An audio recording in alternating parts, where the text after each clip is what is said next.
exciting to be here. How are you feeling, Dan? I feel 10 degrees warmer now that I'm by the fire. So It's almost like sauna. You haven't been to one, I guess, in we've Finland got yet. But steam and everything, so that's amazing. It's great. So, hi everyone. I'm Sam Sihvonen, co-founder and CEO of Solu. Solu prevents pandemics with genomics.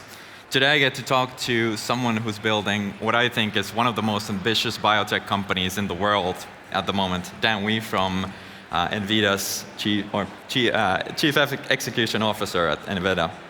And the topic of today's discussion is faith, feedback, and the future of biotech, which sounds almost religious. Let's see what kind of a discussion we will make up from that. Few warm-up questions, Dan. What do you think of Slush? Slush is like, I walked down the stairs and I was like, I think I'm entering a rave. Maybe I might at the right place, but it's been incredible. The energy is palpable, so hopefully I can reciprocate that in the talk. Great. And so you haven't been to a sauna before, but have you encountered some Moomin, some cups or anything like that? I'm all about the Moomin. It is, we should be advertising that far more with the Slush platform, so. Awesome. All right, so let's jump in. So in your own words, what does Enveda do? Why does it matter now? Maybe I can start out first with a fact. We've sequenced every genome in your body, mapped every transcript and protein, and yet the vast majority of the chemistry that's in us, on us, and around us is completely unknown. And that's the layer that we feel. Things like, the endorphins, to even, sugar. These are all chemicals that we feel in the present. And for us to not know so many of them is really an absence of understanding what life is. And that is what Enveda has done, is built the world's first scaled sequencer for life to unlock this layer of knowledge within biology. And we're turning those insights of things from nature into the drugs that are affecting us most today, things like inflammation or obesity. As the world's changing, our biology isn't. And so how do we learn from life in order to restore health? Super. So basically you're taking the entire molecular universe inside of plants and find the ones that are useful for potential medicines with AI and then actually help them turn into medicines, or? Yeah, not just plants, but even within our own bodies. There's things that you experience on a day-to-day basis that are represented in that chemical layer that relate to things like performance or whatever else it may be that we can unlock and drive further potential for what we can be as a species. That's super inspiring. So let's jump into the faith section of our talk. In our previous discussions, you brought up faith as a topic when you're building in biotech, so having this kind of a clear North Star. Could you elaborate your thoughts on what did you mean by that, and maybe share it to the audience? Why is faith and believing in the steps that you're going to have to take along the way? So everyone here, as this is like a startup founder-led community, is building something truly transformative. But I often find that in that long journey, we get lost sometimes in what we're trying to achieve. And in many cases, that may end up masking itself as the next funding round, right? And what you initially set off to accomplishing was big and bold, right? But how would you have operated differently if you didn't think that fundraising was the biggest challenge, right? As an example, we are out to not just make better medicines, we're out to change the entirety of what is considered a medicine, in fact, right? Where do we find these medicines? And getting those to patients as fast as possible. And if I were to just remove all the constraints and think, how would I operate differently? What changes would I make in not just the team that I build and the financing that I would need, but across the entire spectrum? Just to give you one example of this is, I think it's often a thought within our industry that we need validation through like some sort of a pharma partnership, right? But if we held true to that North Star, if we held true to the belief that actually like we will find and have the best medicines out there and need to get them as fast as possible, why would we dilute our attention to someone else's projects? And so we purposefully changed our tactics to not actually seek a partnership. We devoted all of our resources, all of our operational intent onto making progress on the drugs as fast as we could. That's super cool. So what about when you were getting started with Enveda? How did you start getting the first data and kind of the ideas for potential drugs? How did you start pushing them towards the pipeline? Yeah, I think it's rather interesting that we're all here and there's some presumed game that we're playing, right? That's like maybe dogma from our industries. Like there's a certain path that one needs to take. There's a certain kind of, bowl of innovation that you like reach in and grab out and find what that opportunity is. But really where the magic is finding stuff that's truly new and novel that no one else has thought about. The funny thing about Enveda, though, is that what we're doing is essentially taking something that is observable and known. It's just that for some reason the industry has moved away from it. A lot of it's being around like, what the technology was at the time. But I think we all know examples of nature actually providing us with incredible sources of medicines. I mean, there's a rich history of natural product medicines that extend millennia.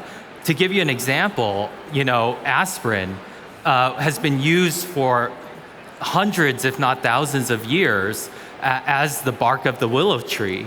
And it was only until Bayer turned that into an actual drug that it's doing this amazing thing. It's the most taken drug in the world, right? And so you take these observations and you apply technology to accelerate the process and to open them up. And that's really where we got started, is opening our eyes and attention to, kind of these first principles and, things that are staring us right in the face. Super good stuff. So let's jump into the next section, which is more about the feedback and the execution speed in biotech. So one of the characteristics of our industry, bio or life sciences or healthcare, is that there are long feedback loops. And I feel like the most successful companies in our industry are companies that are kind of able to hack these feedback loops into their advantage. So how do you drive, as the chief execution officer, how do you drive the speed of execution at Enveda? What do you tell new employees about execution? Yeah, boy, we have all these tactics and strategies, but at the end of the day, for how long the process is of building a company, it's really more philosophical more than anything. And a lot of that is actually reflected into one of the values we have as a company that I think is incredibly unique, and that's journey. The sad fact of it is that it's really hard. Most drugs that you think you enter into the pipeline and start investigating will fail, right? And so how do you deal with that level of uncertainty? Even if we radically change the discovery rate of drug discovery by 100%, more than half of our drugs, the things that we actually try are going to fail, right? And so how do you keep persisting? How do you still kind of shoot for the best? And really, like, the best answer that I could come up with is living in the moment, right? Not indexing your success on what the end is going to come out, because so much of that is actually out of your control at the end of the day, right? And I think it was Novak Djokovic. I'm not a tennis fan, but so please, you feel free to reprimand me after if this wasn't from Novak. But he was talking about winning, being so prolific in winning as a tennis player. And in his interview, he said, honestly, I just like hitting the ball, right? And I would argue, like for all of you here, is you're already successful. Like you are doing what you want to do, and you get to do that every day. And if you index yourself on like the next round or, this competitor did what, it's like extremely detrimental to trying to show up every day and perform at your best. And so that's a lot of what we do for like these feedback loops. And I think what you'll find in that process, even for drug discovery, like the announcer said, it can take up to a decade, if not more, to really get the ultimate feedback of what that is. But actually, feedback happens every day. And you will find these more if you are just in the moment, right? If you're in the moment and just listening to what these little changes are that are happening, right? Like the big fear is that you're actually so committed down a certain path that you don't even see what the world has been telling you or what all the other micro bits of data have been telling you every day is to switch directions. And so, it's really being able to kind of, again, like be present, right? Don't over-index yourself on like what the success may look like at the very end, but what does success look like today? So. Yeah, I love that. I try to tell our team as well. It's like the point of doing this, of course, there's huge amount of uncertainty with building a company. It's just enjoying the work day to day. I mean, you might have bad days, bad weeks, good weeks. It all belongs to the package, and ultimately it's just about enjoying the ride. Yeah, I mean, honestly, like there are days that we thought were so bad that ended up being the best of luck in the long run, And it's like this Taoist principle of good luck, good news, bad news, who knows? And honestly, like who does know? Like you could have lost a deal. That could have been the best thing that could have happened to your company by far, right? And you just don't know that. And it's almost impossible to index on it. So why even index on it? So. Concrete example. So is there something that you do in the team? So you mentioned that feedback happens every day. Are there like weekly or daily rituals that you do to kind of reinforce that? I'll tell you something that I do that I brought up with my team that was told to me. And I think this is just generally like great life advice. In fact, like, to be honest, it's very hard to distinguish like work life, startup life, and just you have one life. It's just your life. That's all there is. And one practice tactically that I've done is, it's gonna sound very quaint and cute, but to have a very positive mindset requires recognizing how lucky you are. And the only way to doing that, I feel, or the best way, is just to write it down. And start with a list. Write down everything, every small thing, like, you caught the bus just right at the right time, right? And there was a seat waiting for you. Or all these little things. And when you start recognizing those, like, you'll see that in the future, like, this almost doesn't seem like a coincidence, right? That your perceptive of the world just seems to change and thinking, I'm lucky, and therefore big, bold things are possible.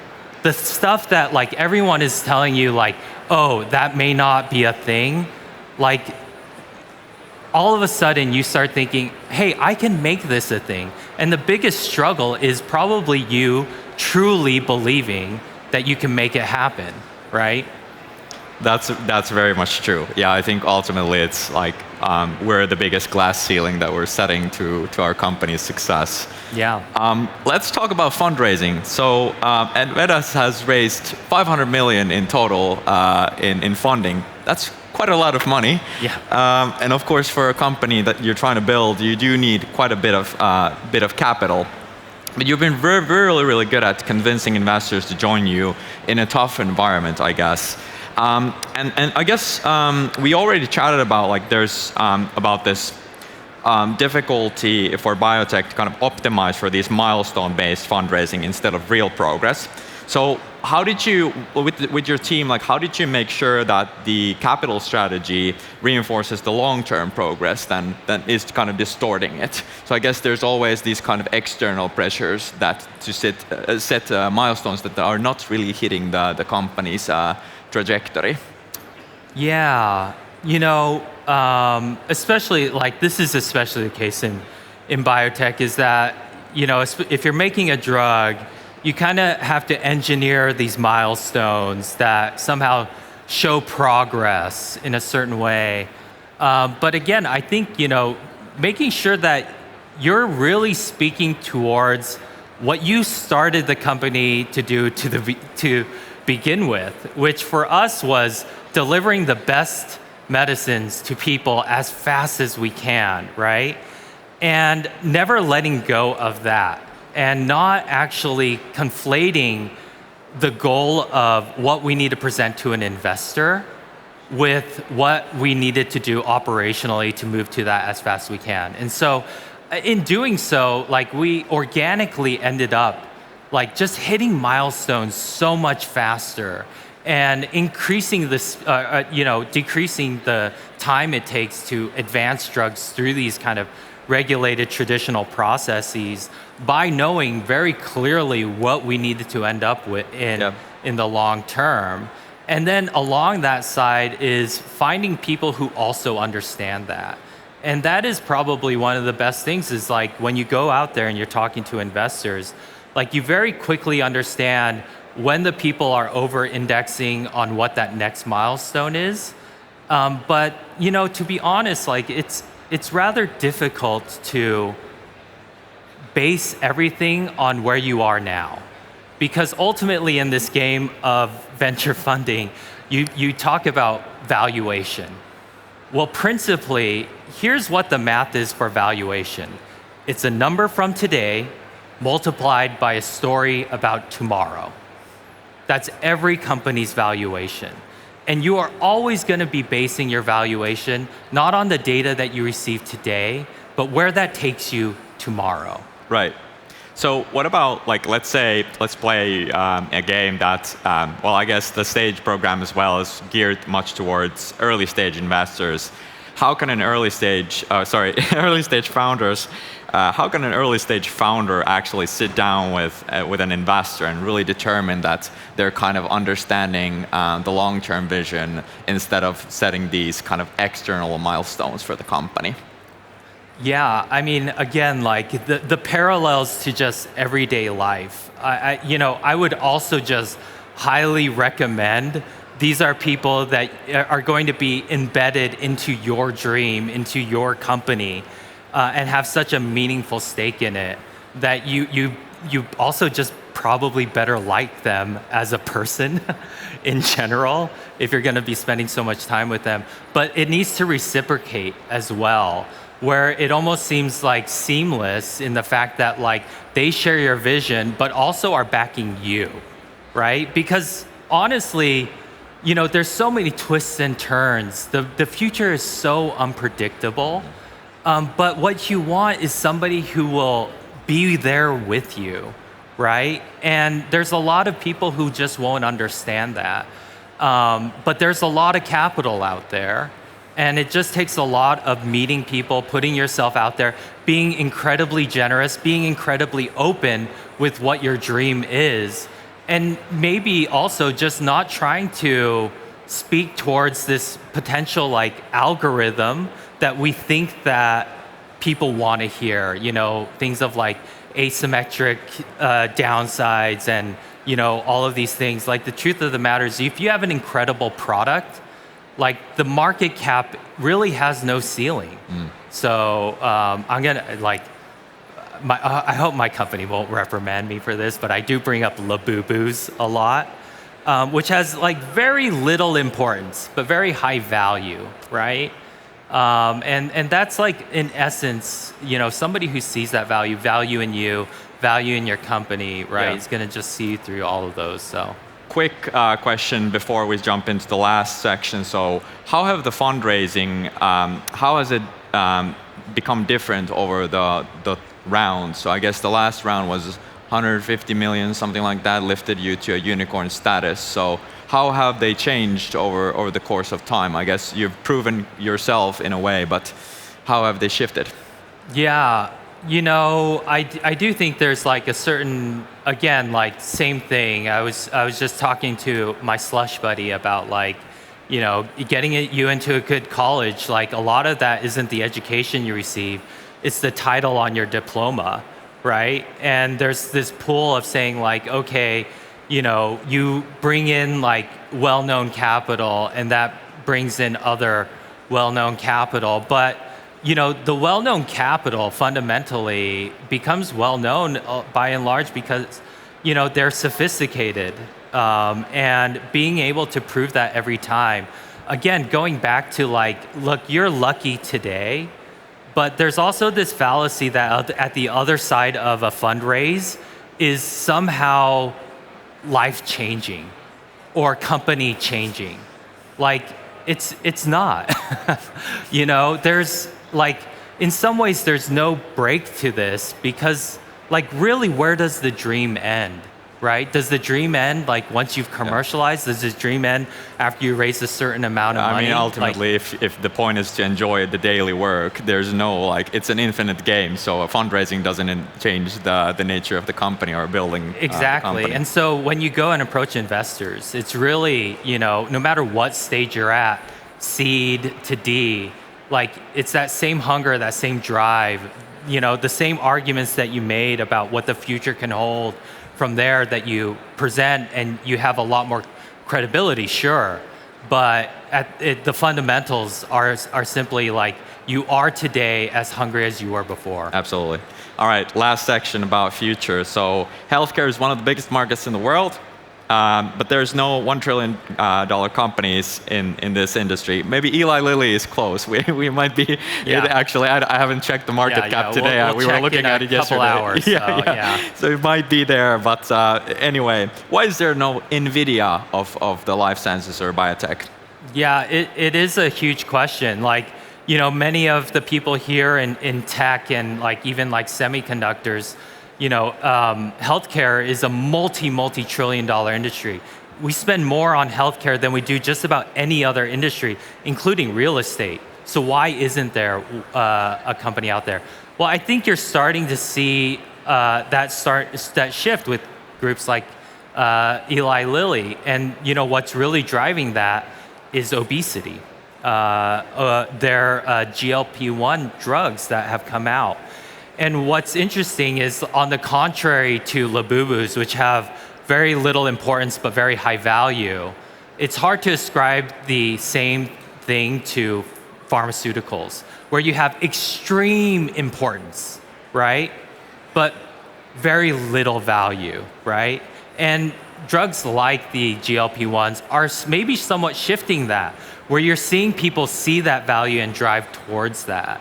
And that is like, in essence, Enveda is really trying to drive that value to people in everyday things that you deal with from a health perspective, whether it's obesity or inflammation. One example is our lead molecule, which is for atopic dermatitis. They have the same quality of life metric as somebody with dialysis, right? Where you have to take your blood out and filter it. Yeah. And so providing meaningful value, again, I think you'll just see more and more, like the market caps is really just determined by how valuable your product can be. Absolutely. So Dan, final question. So next time on stage, you and me at Slush, when both Enveda and Solu are trillion-dollar companies. Yeah. Awesome. Let's make it an actual sauna up here. Awesome. Yeah. Thank you so much for this, Dan. Thank you. All right. All right.